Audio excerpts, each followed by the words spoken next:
ஆண்டவராகிய இயேசு கிறிஸ்துவின் நாமத்தினாலே உங்கள் யாவருக்கும் அன்பான வாழ்த்துக்களை நான் தெரிவித்துக் கொள்கிறேன். மறுபடியுமாய் இன்னொரு நிகழ்ச்சியிலே உங்களை சந்திப்பதில் மிகுந்த மகிழ்ச்சி. இந்த நிகழ்ச்சி உங்கள் ஒவ்வொருவருக்கும் ஆசீர்வாதமாக இருப்பது குறித்து நாங்கள் கேள்விப்பட்டு நீங்கள் செய்கின்ற எங்களோடு பகிர்ந்து கொள்கிற அனுபவங்களை வைத்து ஆண்டவர் நன்றி செலுத்துகிறேன். ஆண்டவராகிய கர்த்தர் இன்னும் அளவில்லாமல் உங்களை ஆசீர்வதிப்பாராக, சகலவித நன்மைகளினாலும் உங்களை நிரப்புவாராக.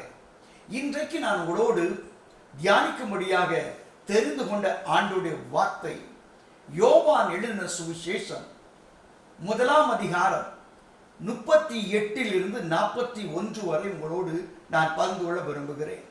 இது எல்லோருக்கும் தெரிந்த ஒரு வார்த்தை, எல்லோருக்கும் நன்கு அறிமுகமான ஒரு வார்த்தை. என்ன வார்த்தை தெரியுமா? இயேசு கிறிஸ்து தன்னுடைய ஊழியத்தை ஆரம்பித்த நாட்களிலே ஒரு நாள் அங்கே யோவான் ஸ்நானகன் ஞானஸ்தானம் கொடுத்திருக்கு ஊழியம் செய்து கொண்டிருக்கிற அந்த இடத்தின் வழியாக கடந்து போகிறார். அதை பார்த்த உடனே யோவான் இயேசு கிறிஸ்து கடந்து போதை பார்த்து, இதோ தேவ ஆட்டுக்குட்டி என்று சொல்லுகிறார். இதை கேட்ட உடனே யோவான் ஸ்நானனுடைய சீஷர் 2 பேர் நேரடியாக பின்பற்றி வருகிறார்கள். அவரை பின்னாக வந்து தேடுகிறார்கள். இயேசு அவரை பார்த்து, எதை தேடுகிறீர்கள், யாரை தேடுகிறீர்கள்? நஸ்னாகி இயேசுவை தேடுகிறோம் என்று சொன்னவுடனே, போதகரே, ரபி, நீர் எங்கே தங்கி இருக்கிறீர்? ஆண்டவர் சொல்கிறார், வந்து பாருங்கள், வந்து பாருங்கள். போனார்கள், பார்த்தார்கள். 41ஆம் வசனத்திலே, இதோ நாங்கள் மேசியாவை கண்டோம். மேசியா என்றால் கிறிஸ்து அல்லது தேவனால் அபிஷேகம் பண்ணப்பட்டவர் என்பது பொருளாகும். என் அன்புக்குரியவர்களே, come and see, வந்து பாருங்கள், வந்து பாருங்கள். இன்றைக்கு எனக்கு அருமையானவர்களே, ஆண்டவரை பார்க்க வேண்டும், மேசியாவை சந்திக்க வேண்டும் என்று நம்மில் பலருக்கு ஆசை இருக்கிறது. ஆனால் எப்படி நாம் செய்து கொண்டிருக்கிறோம்? முதலாவது இந்த மக்களை நீங்கள் கவனித்து பாருங்களேன். ஆண்டிதோ தேவாட்டுக்குட்டி என்று சொன்னவர்கள் இயேசுவுக்கு பின்னாக போகிறார்கள். அதில் ஒன்றும் தப்பே கிடையாது. பின்பு தேடுகிறார்கள். தேடனோட ஆண்டவர் நின்று பார்த்து, என்னப்பா என்ன பண்ணிட்டு இருக்கீங்க? போதகரே, நீர் எங்கே இருக்கிறீர், நீர் எங்கே இருக்கிறீர், தேடுகிறோம் என்கிறார்கள். இன்னைக்கு உலகத்தில் அநேகருக்கு மேசியாவை வந்து பார்க்க வேண்டும், அவர் தொடுதலை உணர வேண்டும், அவருடைய அற்புத செயல்களை பார்க்க வேண்டும் என்று நிறைய பேருக்கு உலகத்தில் ஆசை இருக்குது. ஆனால் எங்க தேடுறோம் ஐயா? அதான் ரொம்ப ரொம்ப முக்கியம். நிறைய பேர் தேடுறாங்க, ஆண்டவரை தேடுறாங்க இல்லைங்களா? இந்த உலகத்தில் அநேகர் தேடுவதிலே அர்த்தமில்லாத ஒரு காரியமாய் முடிந்து விடுகிறது. எப்படி எப்படி தேடுகிறார்கள்? நீங்கள் ஆதியாகமம் 19ஆம் அதிகாரத்தை வாசித்து பாருங்கள். அங்கே சோதங்குமாரிலே லோத்தின் நாட்கள் நடைபெற்ற ஒரு சம்பவத்தை நாம் பார்க்கிறோம். இரவு முழுவதும் பாவத்தில் வாழ்ந்த அந்த மக்கள், அநியாயத்தில் வாழ்ந்த அந்த மக்கள் இரவு முழுவதும் சிறியோர் முதற்கொண்டு வயதானவர் அனைவரும் வாசலை தேடிக்கொண்டிருந்தார்களா? வாசலை தேடிக்கொண்டிருந்தார். காரணம், அவர்களுக்கு ஒரு குருட்டாட்டம் வந்தது. 2 கொரிந்தியர் 4ஆம் அதிகாரம் 4ஆம் வசனம் சொல்கிறது, இப்பிரபஞ்சத்தின் அதிபதியானவன் அவருடைய மனக்கண்களை குருடாக்கி இருக்கிறார். இன்னும் அநேகருக்கு இயேசுவை வந்து பார்க்க வேண்டும் என்ற ஆவல் இருக்கிறது, மேசியாவை வந்து பார்க்க வேண்டும் என்ற உணர்வு இருக்கிறது. ஆனால் அவரை வந்து பார்க்க எண்ணத்தை தேடிக்கொண்டு இருக்கிறோம். குருட்டாட்டமாக இந்த புலகத்திலே, பாவத்திலே, அநியாயத்திலே பைபிள் அழகா சொல்கிறது, சோதோங்குமார பட்டணம் கர்த்தருடைய பார்வையிலே பாவிகளின் பட்டணமாய் இருந்தது.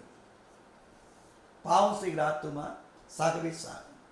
நீங்க ஆண்டவரை தேடுறீங்களே, எப்படி தேடுறோம்? ஒருவேளை குருட்டாட்டமாக, இத்தனை வருஷம் ஆயிடுச்சியா, நான் பின்னாடி தாயா போனேன், இயேசுவை பார்க்க முடியலன்னு சொல்றீங்களா?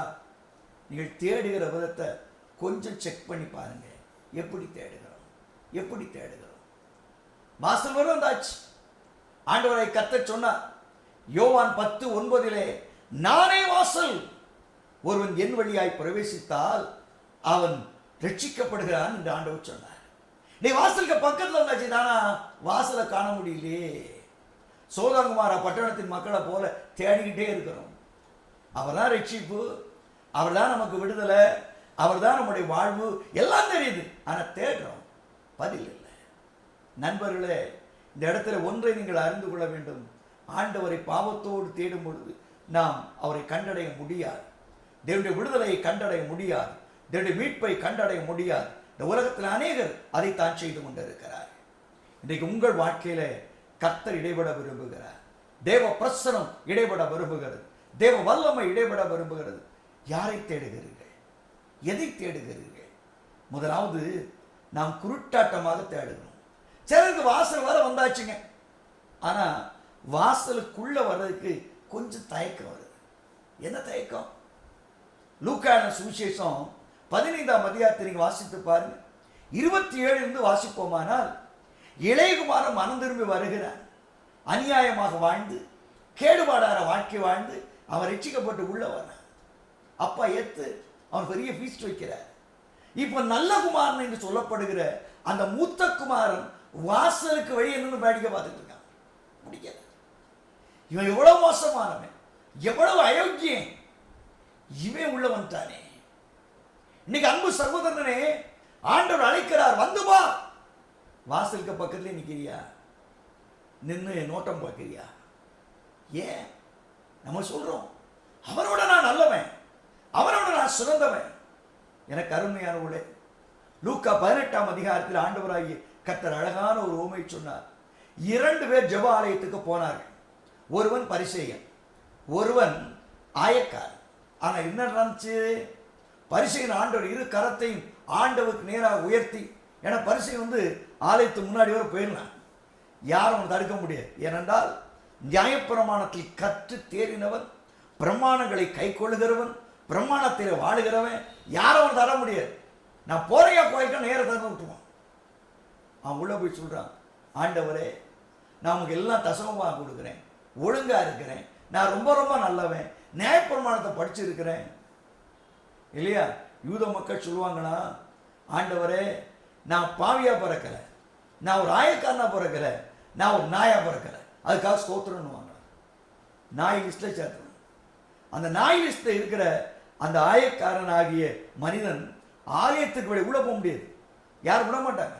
வெளியே நின்று மார்பை தட்டி கொண்டு சொல்றான், ஆண்டவரே பாவியாகி என் மேல் கிருபையாயிரும்.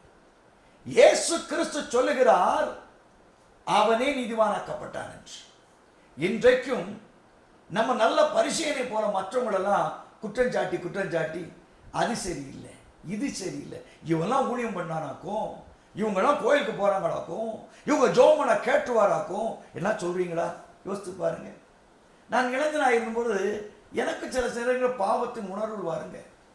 அப்போ நிறைய பிரசங்களை கேட்கும்போது சரி என்னைக்கா கொஞ்சம் மனம் திரும்பணும்னு நினைப்பேன். வாலிபராது இன்னும் எனக்கு நினைவு இருக்கிறது. ஒரு நாள் வீட்டில் சொல்லிட்டாங்க, நீ அந்த கூட்டத்துக்கு போகலன்னா உனக்கு ஒன்றுமே கிடையாதுட்டாங்க. ஏண்டா பிரச்சனை? கூட்டத்தில் ஒரு ஓரத்தில் போய் உட்காருவோன்னு சொல்லி அந்த கூட்டத்துக்கு போகிறேன். அப்போ பார்த்தீங்கன்னா அந்த காலத்தில் பெல் பாட்டம் பேண்ட்னு சொல்லுவாங்க, யானைக்கால் பேண்ட்னுவாங்க. அதை மாதிரி பெரிய பேண்டை போட்டு நான் அந்த வாலிபர் கூட்டத்துக்கு போனேன். அங்கே ஒரு மகா பரிசுத்தவான் முன்னாடி நின்னார். அவர் சொன்னார், எங்கே அப்படின்னாரு. பாருங்க, நான் கூட்டத்துக்கு போகிறேன், கூட்ட நுழைவாயில் முன்னாடி நிற்கிறேன். அவர் கேட்குறார், தம்பி எங்கன்னாரு. நான் சொன்னேன், கூட்டத்துக்குண்ணே அப்படின்னு. என்னடா யானைக்கால் மாதிரி இருக்கும் காலு, இவ்வளோ பெருசா? ஒரு சிரிப்பு சிரிச்சாரு. தம்பி இந்த கூட்டத்தில் அது மாதிரி ஆளுங்கள் கிடையாது, பரிசேயர்கள். அதை பார்த்தோன்னு, சாமி என்னை விடுப்பா நான் ஓடுறேன்னு சொல்லி ஓடினேன். நண்பர்களே, இன்னைக்கு நிறைய பேர் உள்ள வர்றதுக்கு தடையா சில அண்ணாச்சி மாதிரி இருக்கிறாங்க. பரிசேயர்கள் குறை, இவன் அது சரியில்லை, இவன் ஜபம் சரியில்லை, இவன் வாழ்க்கை சரியில்லை, அவன் அப்படிப்பட்டவனாக்கும். ஆண்டவரே, ஆண்டவர் என்ன சொல்லுகிறார்? யாரை தேடுகிறார்? இழந்து போனதை தேடவும் ரட்சிக்கவுமே மனுஷகுமாரன் மேசியா வந்திருக்கிறார். இன்றைக்கு அது தெரியுமா? வாசலுக்கு வெளியே நின்று வேடிக்கை பார்த்துக்கிட்டு இருக்கியே, மந்தமெல்லாம் விரட்டி விட்டுட்டு இருக்கியே, எத்தனை திருச்சபைகள், எத்தனை நல்ல ஆத்துமாக்களை குறை கூறி உன் முடி சரியில்லை, உன் அந்த தோரணை சரியில்லை, இந்த அலங்காரம் சரியில்லை. நண்பர்களே, மனம் திரும்புவோம். இயேசு கிறிஸ்துக்கு பக்கத்தில் வந்து பர்சனல் இன்டர்வியூங்க, இதெல்லாம் ஆப்பர்ச்சுனிட்டி யாரும் கிடைக்காது. ஏன்னா ஒரு தலைவனா இயேசுக்கு பக்கத்தில் வந்து லூக்கா 18ஆம் அதிகாரம் சொல்கிறது, அவன் சொல்கிறான், என்னை அவன் போதகரை பார்த்து, போதகரே நித்திய ஜீவனை பெற்றுக்கொள்ள நான் என்ன செய்ய வேண்டும்? அப்போ கூட நான் தான், நீர் ஒன்றும் செய்ய வேண்டாம், நான் பார்த்துக்கிறேன். அவர் பிரமாணங்களை சொல்றார், எல்லாம் தெரிகின்றான், தன்னை பெரியவன் காமிச்சுக்கிறான். இயேசு அவனை பார்த்து சொல்கிறார், உனக்கு உண்டானதை விற்று தரித்திரத்தை கொடுத்து விட்டு என்னை பின்பற்றி வா, அப்போ நித்திய ஜீவன் கிடைக்கணும். இருந்த இடம் தெரியாமல் ஓடி போயிட்டான். எவ்வளோ பரிதாபம் பாருங்க. இன்னைக்கு நம்முடைய வாழ்க்கையில் அப்படித்தானே. நிறைய நேரங்களில் வாசலை தவற விட்டுறோம். ஆண்டவரை தவற விட்டுக்கிட்டு திரும்ப எங்கே தேடினாலும் பதில் கிடைக்கல. நேருடைய வாழ்க்கையை பார்க்கும்போது நம்ம பரிதாபமாக இருக்குது. இப்படிலாம் வாழ்ந்துட்டாங்களே இல்லையா? அப்பனேர் மடிந்த உடனே தாவீது அழுகிறான், அப்பனேரே நீ மதிகடனை போல, மதிகட்டவனை போல மடிந்து போனாயே, உன் கைகள் கட்டப்படவும் இல்லை, கால்கள் கட்டப்படவும் இல்லை. ஏன்? எப்ரோனிலே தாவீதோடு உடன்படிக்கை பண்ணி சமாதானமாய் போனவன் இப்போ தாவீதுடைய இராணுவ தலைவனாகிய யோபா அழைக்கிறான்னு சொல்லி அந்த வார்த்தைக்கு கேட்பட்டு போகிறான். போனவன் எப்ரோன் அடைக்கல பட்டணம் உள்ள போயிருக்கலாம்ல, அதுக்கு முன்னாடி வந்துட்ட ஆளு யோபா வந்து சொல்றான், ஏன் உள்ளதான் போ, வெளியே கதை இருக்குது, உள்ள போக வேண்டாம், வாசல் வெளியே பேசுறோம் சொல்லி கொண்டு வந்து அவனை கொண்டு போடுகிறான். அப்பனே மதிகட்டவனை போல மடிந்து போனான் என்று தாவீது அழுகிறான். இன்னைக்கு ஒருவேளை ஆண்டோட அடைக்கல பட்டணமாகி அவரை மிஸ் பண்ணி வாழ்க்கையில தோல்வியில வாழ்ந்து கொண்டு இருக்கிறாயோ, மற்றவங்க வார்த்தையை நம்பி ராஜாவோடு சமாதானம் ஆயிடுச்சு, அடுத்த வார்த்தை உனக்கு எதுக்கு, அதை நம்பி போய் ஏமாந்து போனாயோ, மனுஷர் முன்பதாக உன் பணங்களையும் உன் சொத்துக்களையும் சுகங்களையும் கொடுத்து ஏமாந்து போனாயோ, இன்றைக்கு கர்த்தர் அழைக்கிறார், கம் அண்ட் சீ, வந்து பார், வந்து பார், வந்து பார். வந்தால் நிச்சயமாக மேசியாவை பார்க்க முடியும். ஆண்டவரத்தில் வந்தா என்னங்க நடக்கும்? அவரை பார்க்க முடியுமா? பைபிள் சொல்லு, கர்த்தரை கண்டடையத்தக்க விதத்திலே தேடுங்கள் என்று ஏசாயா 55:6 சொல்கிறது. அப்போ மேசியாவை எப்படி பார்க்கிறது? மேசியா நம்ம வாழ்க்கையில வரும் பொழுது வந்து பாருன்னு சொன்னாரே, அந்த தேவன் வரும் பொழுது என் வாழ்க்கையில் என்ன நடக்கும்? யோவான் ஸ்நானகன் தன்னுடைய சீஷர்களை அனுப்புகிறான், தன்னுடைய தொண்டர்களை அனுப்புகிறான். உண்மையிலே ஒரு மேசியா தானா? அதுக்கு என்ன அடையாளம்? இயேசு மேசியா தானா? கிறிஸ்து தானா? அதுக்கு என்ன அடையாளம்? இயேசு மத்தேயு 11ஆம் அதிகாரத்தில் 2ஆம் வசனத்தில் சொல்லுகிறார், குருடர்கள் காண்கிறார்கள், செவிடர்கள் கேட்கிறார்கள், ஊமையர் பேசுகிறார்கள், சப்பானிகள் நடக்கிறார்கள், குஷ்டரோகிகள் சொஸ்தமாகிறார்கள் என்பதை பார்க்கிறீர்கள் அல்லவா? இதை போய் அவரிடத்தில் சொல்லுங்கள். அப்போ மேசியா வந்தால் என்ன நடக்கும்? மேசியாவின் பாடல் என்பது சங்கீதம் 66 அது 5ஆம் வசனம் சொல்கிறது, கர்த்தருடைய செய்களை வந்து பாருங்கள். மனுபுத்திரத்தை அவர் நடத்துகிற காரியங்கள் பயங்கரமானவைகள் என்று எழுதப்பட்டிருக்கிறது. மேசியாவுடைய வாழ்க்கையில பிரவேசிக்கும் பொழுது விடுதலை உண்டு. ஏசாயா 61ஆம் அதிகாரம் அதைத்தானே சொல்கிறது, கர்த்தருடைய ஆவியானவர் என் மேல் இருக்கிறார். இது மேசியா கிறிஸ்துவை பற்றி சொல்லுகிறது. சிறுமைப்பட்டவர்களுக்கு சுவிசேஷத்தை அறிவிக்கவும் கட்டுண்டவர்களை விடுதலையாக்கவும் அவர் என்னை அனுப்பினார் என்று சொல்லுகிறார். மேசியாவியாக கர்த்தர் உன் வாழ்க்கையில் வரும் பொழுது உனக்கு விடுதலை உண்டாகிறது. உன் பாவத்திலிருந்து, உன் சாபத்திலிருந்து, உன் அக்கிரமத்திலிருந்து உனக்கு விடுதலை உண்டாகிறது. குமாரன் விடுதலையாக்கினால் மெய்யாகவே விடுதலை ஆவீர்கள். ஆண்டவருடைய வாழ்க்கையில பிரவேசிக்கும் பொழுது உனக்கு விடுதலை உண்டு, உனக்கு விடுதலை உண்டு, உனக்கு விடுதலை உண்டு. எனக்கு அருமையானவர்களே, மலேசியா தேசத்தில் ஆண்டவருடைய வார்த்தையை சொல்லும் பொழுது நடைபெற்ற ஒரு உண்மை சம்பவம் அருமையானவர்களே. ஜெகுபார் என்கிற இடத்துல ஒரு பயங்கரமான ஒரு மனுஷன், கிட்டத்தட்ட ஒரு 7 அடி கொஞ்சம் கம்மியா இருப்பான். அமர் என்பது அவனுடைய பேரு.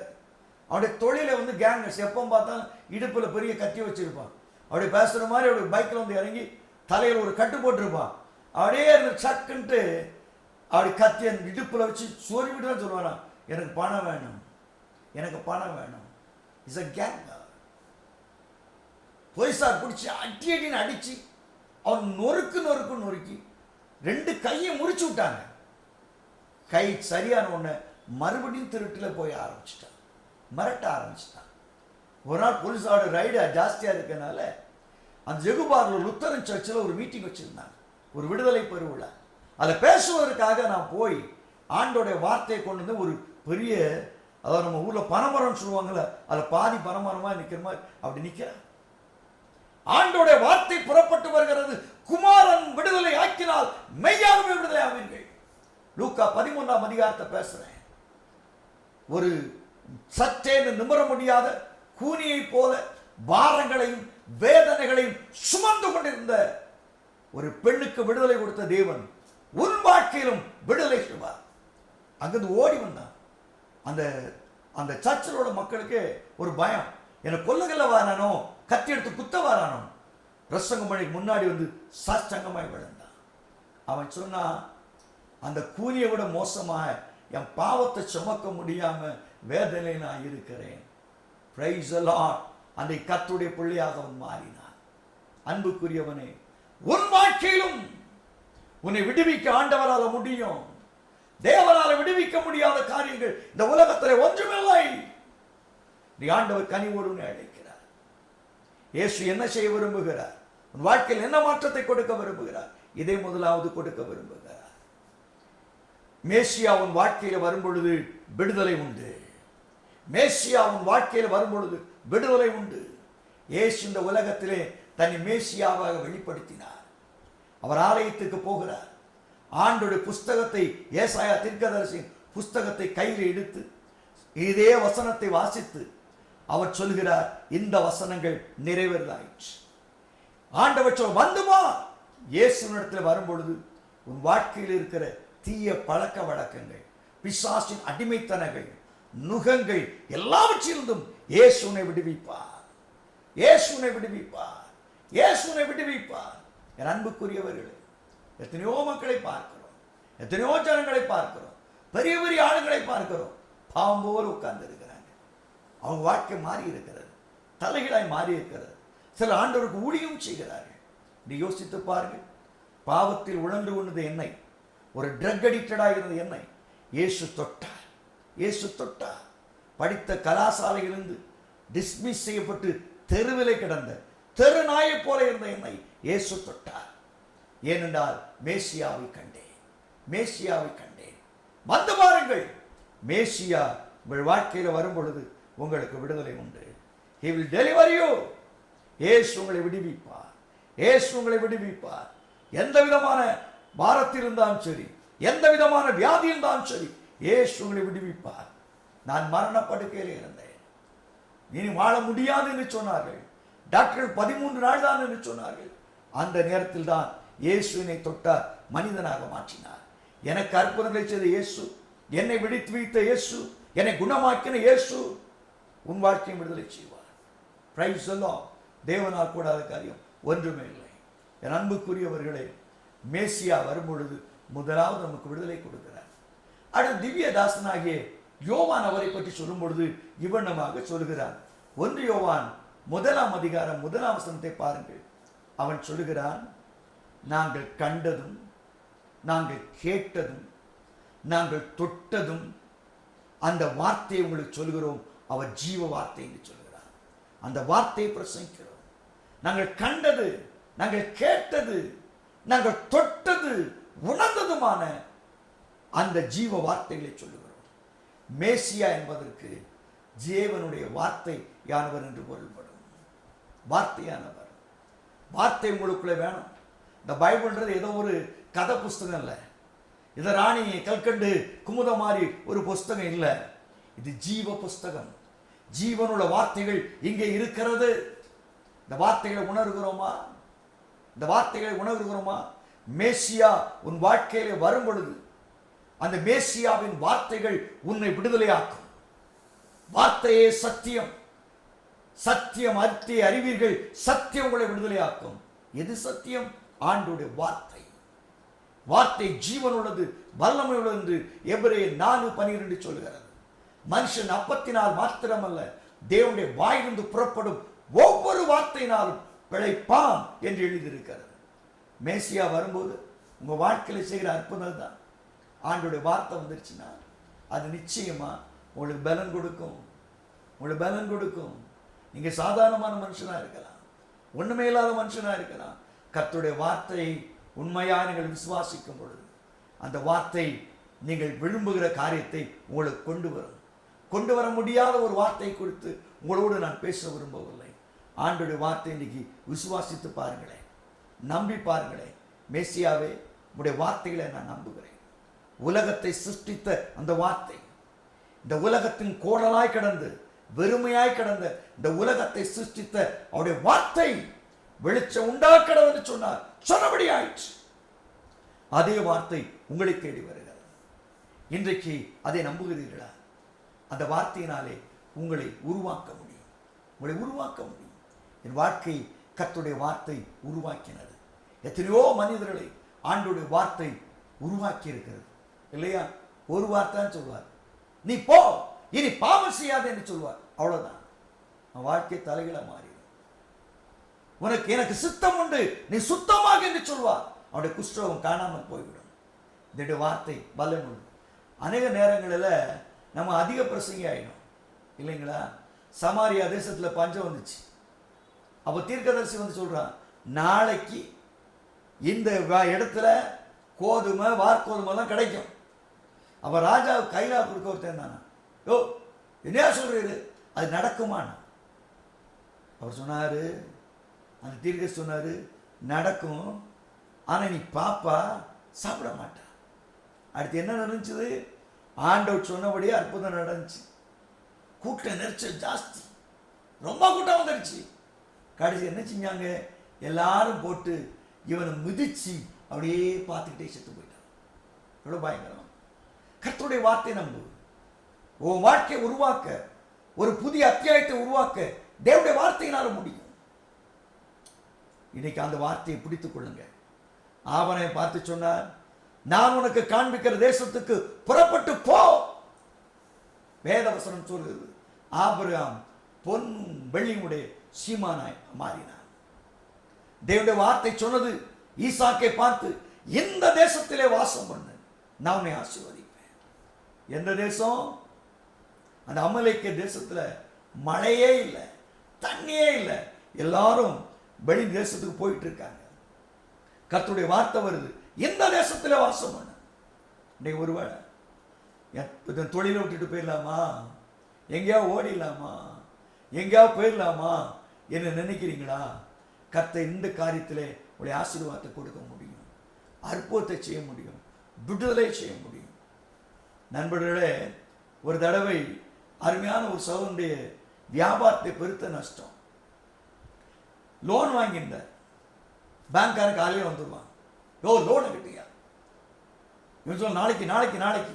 இதனால அந்த பேங்க் டைம் இருக்கு பார்த்தீங்களா, அந்த 5 மணி வரை கடையே இருக்காது. சாயந்தரம் 5 மணிக்கு வந்தால் கடையை திறப்பார். ஒரு நாள் ஜோம் பண்ண வந்தார், ஐயா 5 மணிக்கு மேலே தான் கடையை திறக்கிறேன், ஏன்னா இப்படி பிரச்சனை. நான் சொன்னேன், ஆண்டவரால் கூடாத காரியம் இல்லை, உனக்கு சமாதானம் உண்டு என்று சொல்லுகிறார். அவருடைய ஆசீர்வதிப்பார். இன்னைக்கு நான் ஜோம் பண்ண பரிசுல கர்த்தருடைய வார்த்தை சொல்லுது, உன்னை ஆசீர்வதிப்பேன்னு சொல்றாரு. அவர் தானே கடையை தந்தாரு.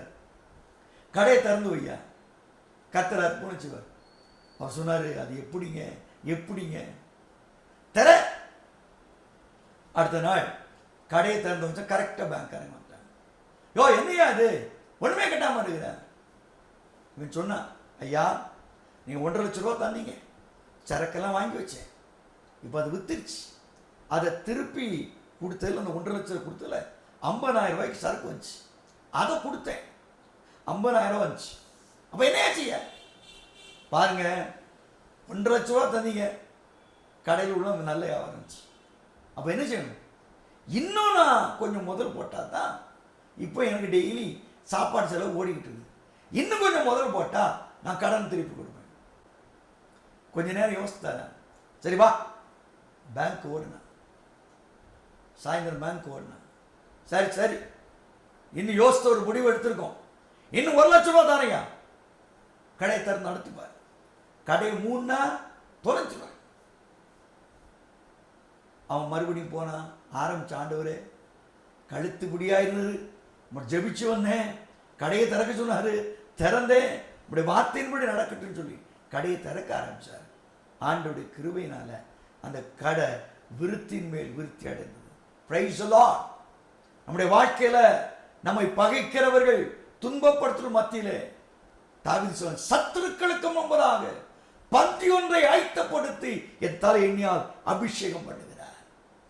இன்றைக்கு அதை நம்புங்க. கர்த்தருடைய வார்த்தையை நம்புங்க. ஜீவனுள்ள வார்த்தையை நம்புங்க. ஆண்டோடைய வார்த்தையினால உங்க வாழ்க்கையில ஒரு மாறுதலை கொடுக்க முடியும். வந்து வா. மேசியாவிடத்தில் வரும்பொழுது விடுதலை உண்டு. மேசியாவிடத்தில் வரும்பொழுது வாழ்வளிக்கிற வார்த்தைகள். பேதுரு சொல்ல, யார் இடத்துல போவோம்? ஜீவனுள்ள வார்த்தைகள் உம்மிடத்தில் தானே உண்டு. ஜீவன் அளிக்கிற வார்த்தைகளை கர்த்தர் தந்து வாழ்க்கையை ஆசீர்வதிப்பார். இறுதியாக அந்த மேசியாவிடத்தில் போனா என்ன கிடைக்கும் ஐயா அப்படின்னு கேட்குறீங்களா? அந்த மேசியாவிடத்துல போகும்போது இன்னொரு காரியம் நடக்குது. யோவானின் சுவிசேஷம் 1ஆம் அதிகாரம் 14ஆம் வசனத்தை வாசிக்கும் பொழுது அவர் சொல்லுகிறார், அவருடைய மகிமையை கண்டோம். அது தேவனுடைய ஒரே பேரானவருக்கு ஏற்ற மகிமையாய் இருந்தது. We saw the glory. We saw the glory. ஆண்டவரத்தில் போகும்போது we saw the deliverance. We saw the word of God, living word. Then third, we saw the glory of the Lord. தேவனுடைய மகிமையை கண்டோம். கிறிஸ்தவ வாழ்க்கைன்றது ஏனோ எப்படின்னு கர்த்தருடைய மகிமை வெளிப்படுத்துகிற வாழ்க்கை. இயேசு கிறிஸ்து இந்த உலகத்துக்கு வந்தது தம்முடைய மகிமையை கொடுக்க, உங்களுக்கு கொடுக்க. யோவான் 17ஆம் அதிகாரத்தில் 22ஆம் வசனத்தில் சொல்கிறார், எனக்கு தந்த மகிமைகளை நான் உங்களுக்கு கொடுத்தேன். நான் ஒன்றாயிருக்கிற பிதாவே அவர்களும் நம்மில ஒன்றாயிருக்கிறார். ஏசப்பாட்ட வரும்போது உங்களுக்கு மகிமை உண்டு, மகிமையான அனுபவம் உண்டு. யோவான் 18ஆம் அதிகாரத்தில் இயேசு பிடிக்க வராங்க, பார்த்துருப்பீங்க. 18ஆம் அதிகாரத்தில் வந்தபோது இயேசு தேடுறாங்க, அவர் நான் தான்றார். டபக்கு டபக்குன்னு விடுறாங்க. ஒரு வேதாம சாஸ்திரர் சொல்றாரு, என்ன சொல்ற தெரியுமா? இயேசுடைய முகத்தில் இருந்த அதே பிரகாசம் அவருடைய சீஷர்ட் இருந்துச்சுதான். அதனால இயேசு யாரு சீஷர்ல யாரு கண்டுபிடிக்க முடியல. இயேசு வாலண்டியரா போய் நான் தான்ப்பா இயேசுன்னு சொல்லி தன்னை ஒப்பு கொடுக்கிறார். அதாங்க இந்த கடைசி காலத்திலே எவர்களை முன்குறித்தாரோ அவளை அழித்திருக்கிறார். அழித்தவளை நீதிமான் ஆக்கி இருக்கிறார். நீதிமான் ஆக்கினவளை மகிமைப்படுத்துகிறார். குமாரன் சாயலுக்கு ஒப்பாக மறுவப்படுத்துகிறார். நீங்களும் நாங்களும் மேசியாவை கண்டோமானால் அதி சீக்கிரத்திலே வெளிப்பட போகிற அவருடைய மகிமையிலே நாம் பிரவேசிப்போம். அனந்த பாக்கியத்தை பெறுவோம். வந்து பாருங்கள் விடுதலை, வந்து பாருங்கள் கர்த்தருடைய மகிமை, வந்து பாருங்கள் தேவனுடைய மகிமை. இன்றைக்கு அந்த ஆண்டவர் உங்கள் வாழ்க்கையும் ஆசீர்வதித்து மேன்மைப்படுத்துவார். தலைகளை தாட்டி ஜெபிப்போமா? ஜெபம் செய்வோம். கிருபையுள்ள ஆண்டவரே, உடைய கிருபையுள்ள வார்த்தைகளுக்காக நன்றி. இன்றைக்கு வந்து பாருங்கள் என்று அழைத்தீரே. மேசியாவாகிய உம்மிடத்தில் நாங்கள் வருகிறோம்.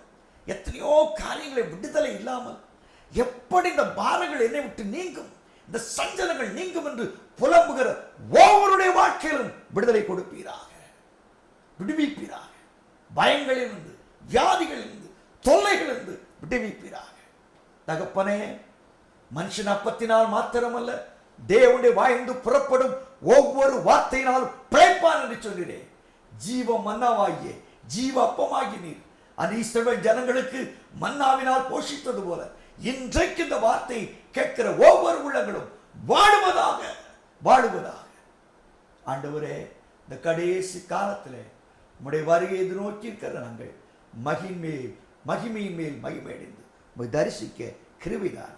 நாங்கள் வந்து பார்க்கிறோம், மேசியாவை கண்டோம் என்ற அனுபவத்தோடு வாழ எங்களை அர்ப்பணிக்கிறோம்.